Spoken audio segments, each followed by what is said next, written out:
Saudi Cup, and welcome to another episode here for the FunctionPod Mindful Media and Communication. And as you can see from the description, we are talking about arguments, argumentation, and anything that comes along with it. And no, it's not because I want you to argue a lot. It's because I want you to understand what is happening during arguments. Quick spoiler alert, I'm a bit sick still. I've been sick for a week. Getting better now. Thank you for the concerns. But there might be a few coughs here and there. I'm trying to use AI in the post-production to get rid of it, but I might not be able to get rid of all of them. So apologies for the coughs that might be in here or there. Okay, let's jump right into the episode though before the voice is gone again. So, how to actually change someone's mind without magic, without arguing, with communication. How do we do that? And so, well, first of all, let me tell you what doesn't work. And starting communication and understanding that made me really annoyed, because my first point I'm trying to make today is why logic alone doesn't work. And you know that I'm from Germany. We pride ourselves on being very logical and everything makes sense. And then when you realize that just being logical all the time doesn't mean that you, and I'm using air quotation marks for now, which I really don't like, but win arguments, kind of frustrating. But I'm right. I'm being logical right now. Why don't you listen to me? Doesn't matter. In arguments, that doesn't always matter. Right? Just think about it. I'm sure it happened to you. If you ever try to prove a point only for the other person to dig in their heels even harder, you're like, I'm making a good point right now. The other person's like, no, but, or you send someone a fact check article on X or something, and you expect them to change their mind because look, I'm showing you the facts, but then they will still double down on their belief. Yeah, welcome to the frustrating world of persuasion. And yeah, it can be frustrating. Yet the truth, people do not change their minds because of facts. They change their minds maybe because of how those facts are being framed. And more importantly, how those facts, let's be honest, make them feel. So that actually matters. Okay? So in this episode now, the next few minutes, I try to break down some theories, some of the science behind the persuasion, showing you some key communication theories, okay? So a few theories that I'll discuss in a second. The Elaboration Likelihood Model, we had it a few times in this podcast already, short ELM. It's about why do some arguments work, why do others fall flat. We're going to talk about confirmation bias. We had it in our filter bubble episode on the podcast. Why people reject information that contradicts their beliefs. We talk about framing. We mentioned it many times on the podcast. How the way you present something, in this case an argument, changes the impact of the argument. And we talk about a theory that we might not have mentioned just yet, the inoculation theory, why people resist persuasion and how can we actually overcome it. Okay, so those are the few points I jotted down and I wanted to discuss with you. And one more time, I want to make the point that people do not process ideas / information purely logical. That's just not how it works. So if you want to change someone's mind, you need to understand how their mind works. And once you get this, then you can work on the persuasion. Okay? This leads me to my second point. Why facts alone, just like logic, do not win arguments. Okay? So the theory I mentioned earlier, the ELM, Elaboration Likelihood Model, shows you the two paths to persuasion. Okay? So the ELM explains that people, they process persuasive messages in two different ways. You have the central route. Pardon me. and the peripheral route. Route. Okay. So the central route is like deep thinking, logic, evidence. Okay, that's like central, like right to the brain. That only works though when the person is motivated and able to process information. So if you really want to learn something, okay, I'm in class right now, I really want to learn something, then I'm showing you logical stuff, I'm showing you facts, I'm showing you like how this theory works. You're like, okay, you're taking notes, like, I really want to learn it. Okay, then that works, okay? If someone is researching a major purchase, like a car, for example, they read reviews, they compare stats, prices, insurances, and all those things because they're motivated. Okay, that's the central route. Okay? Okay. The peripheral route is the quick one, the emotional one, the surface level one. Okay? So peripheral basically means it works when people are not as deeply engaged. Like when the message appeals to their emotion, their credibility, their identity, for example. For example, a celebrity endorsement, a viral slogan influencing something, so that could be surface level. And let's compare this, right? The deep thinking and the surface level thing. If you're honest, most people do not engage in deep thinking unless they really want to. If you're honest, most persuasion happens on the surface level. Emotion, identity, storytelling. That's what we talk about on this podcast many times, right? So the peripheral route is usually what triggers engagement, surface level engagement first, before anyone even thinks about deep thinking, detailed engagement. So if someone isn't already open to logical arguments, facts alone will not convince them. So you need to engage them emotionally first to even have a chance to present all the logic behind it, all the logic that you already have researched. Okay?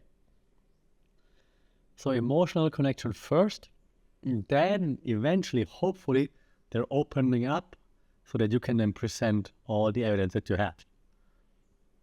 The thing is though, it's still very difficult to make people change their minds.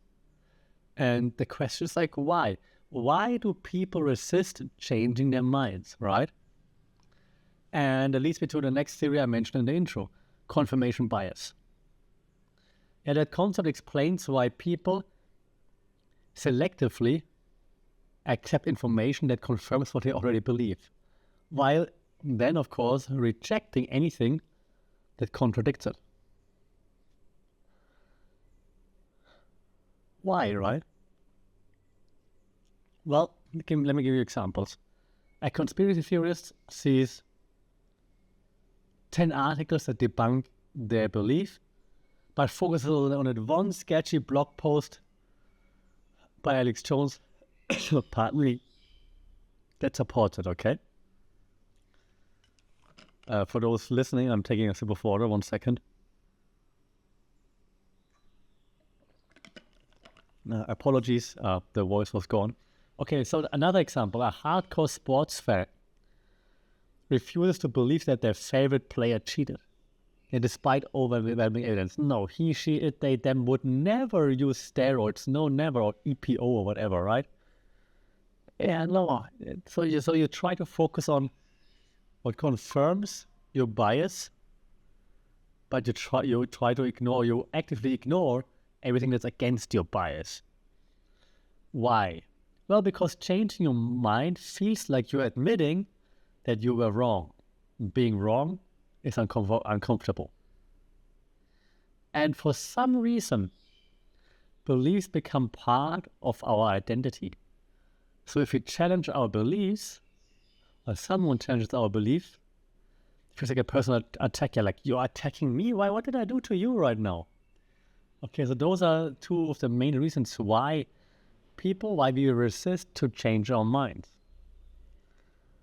And you see it on podcasts a lot. Well, actually, not a lot. I think podcasts are a great environment in which we can see that happening. That challenging beliefs very often results in like people fighting for their identity. Once you see or you're able to disconnect your beliefs from your identity, you become more open-minded. But it's very difficult to do because we're so stuck with our beliefs. Like, I am my beliefs are me. Which no. Like in theory, logical, right? If someone presents you with new information, there's no problem changing your beliefs. Like I thought this, now I see new information, so I'm changing my beliefs. No problem. They're actually just a logical thing to do. However, in our society, if you're changing your beliefs, like, oh, why are you changing your beliefs like that? You don't sticking up for it? And so that's also one of the reasons why we struggle with changing our beliefs. Okay? We think it feels like we are admitting that we're wrong, and it's linked to our identity. Okay? So again, once you are able to disconnect that, you're like, okay, my identity is not linked to my beliefs. It's not the same. I can adjust my beliefs based on new information I'm learning in life. You will be way more free, open-minded. Okay? Now, from a communication point of view, though, now that we know that, right, instead of attacking someone's belief head-on, which will trigger their defense, you need to bypass that mental firewall. Okay? So don't be like, hey, your beliefs suck, for example. You need to try to find a way around so that they do not feel attacked. I will get to that in a bit. Okay. Last theory I mentioned in the intro, the inoculation theory, right? Why people reject new ideas. And the inoculation theory has been around for a long time. It's been debated in communication theory that does it work? Does it account for something? Does it not? In this case, I think it helps a little bit because it explains how people develop resistance to persuasion. Okay? It's like, oh God, it's such a controversial thing to say in 2025, but it's like, it's not COVID, but it's like a normal vaccine preps your immune system against a virus. Okay? So people preemptively defend their beliefs against contradictory ideas. For example, if someone has been told the media is biased, right? Traditional media is super biased. Then any factual correction from media gets dismissed as just more bias. It's like, oh yeah, look at this, traditional media, fake news. Right, so it's already been labeled, and so we just stick to that label and add more to it. So the more someone expects an argument, the more they prepare counter arguments in advance. Okay? So to be persuasive, you got to approach from like an unexpected angle, from an unexpected approach. Yeah, okay? If you do the same thing that they are already expecting, they're like, yeah, I knew you would say that. Here's my counter that I prepared already. Like, no, you're not getting anywhere. So if you can take a different stance, a different angle, a different approach, then it might find an opening to be like, oh, wait, let me think about, okay. So that's in relation to the inoculation theory. Okay, but now enough of that, because we want to know how do we actually change someone's mind without just arguing back and forth and shouting, right? And the one thing we can do already is we could use what we discussed in the podcast earlier. We call it cognitive dissonance. Remember last episode? I hope you do. Good. Yeah, so instead of proving them wrong, you help them prove themselves wrong. Cognitive dissonance makes people uncomfortable when their own actions do not align with their beliefs. Let me give you an example. If someone claims to care about the environment, but drives like a super gasoline car, for example, right? Instead of attacking them, you're like, hey, why do you do this? You ask, do you think electric cars are a good long-term solution? It just kind of like forces them to acknowledge the contradiction, without making them defensive. Okay. And I know there are issues with electric cars too. It was just an example. I'm from Germany. I do not promote Teslas. Okay. So this was just an example. Okay. So that's using cognitive dissonance. Okay. Or another thing we discussed on the podcast before, storytelling, framing. Okay. Facts don't change minds. Stories do. So framing shows that how you present information matters just as much as the information itself. Instead of saying, oh God, shit, some incoming. Instead of saying, meat production is killing the planet, say, did you know switching to one plant-based meal a week is like taking a car? Apologies, the cough. I do like meat, maybe that's why subconsciously. So instead of saying meat production is killing the planet, you could be like, hey, did you know that switching to like just one plant-based meal a week is like taking a car off the road for 3 months? No one cares me just here, that's just an example, okay?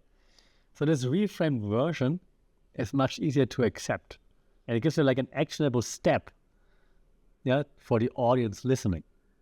So you don't attack them directly, they're just like, maybe I could try. I mean, just one meal is not a big deal, and maybe I could try. Okay, so storytelling matters, okay? So one more time. Cognitive dissonance, storytelling. 2 more. Instead of forcing something onto someone, we just plant the seeds, okay? People do not like being told what to think. But they do reconsider like ideas that they feel like they came up by themselves. So instead of pushing, do this, ask questions that nudge them into the right direction. Instead of, you should work out more, you could be like, hey, man, have you ever noticed how much better you feel after you worked out? And I mean, look at you, all glowing and stuff. Damn, so cool. And that encourages self-persuasion, which is 10 times more effective than external persuasion. Okay? And it's same with like it's motivation, right? Internal motivation, intrinsic motivation works much better than always relying on extrinsic motivation. Okay? So nudge them towards it. Positive reinforcement always works. You know yourself from school. And the last thing after this positive reinforcement, my favorite, the Trojan Horse Technique.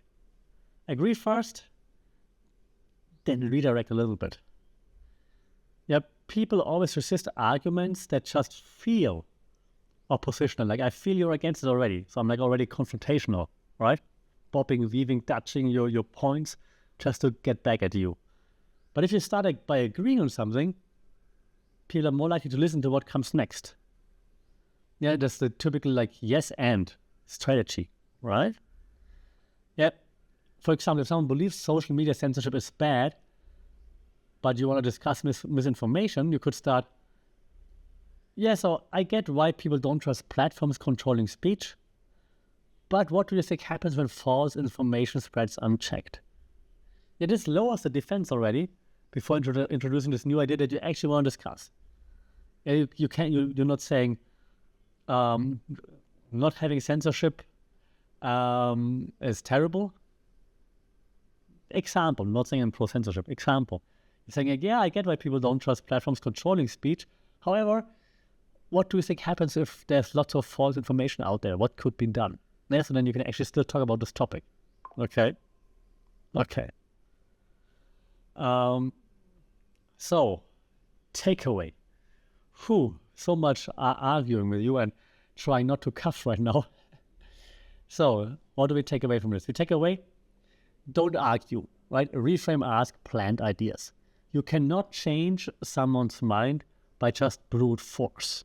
Yeah, difficult learning also for myself. Instead, you guide them to reconsider their own beliefs on their own terms. Okay? People resist usually being proven wrong, but they love discovering new insights by themselves. So use that. Okay? So next time you disagree with someone, don't argue. Try asking questions that forces them to rethink their stance. You watch how this will shift the conversation, make the conversation flow more, be more interesting, more friendly, and you might even reach a point at the end of the conversation in which both of you and the person you're talking to, agree on something and take something away from said conversation. All right? All right, so that's it for today. I hope you took something away from that. Apologies for the sick episode with the coughing and everything in between. I appreciate you sticking with me. Next time again, healthy, fit, motivated. Until then, don't argue too much. Let me know in the comments, like, how do you persuade people in communication and conversations without arguing? For more tips, as always, subscribe, follow, share, like, leave comments on Spotify or wherever you listen to the podcast. And, well, until then, stay safe, take care, and we talk next week. Sawadee Cup.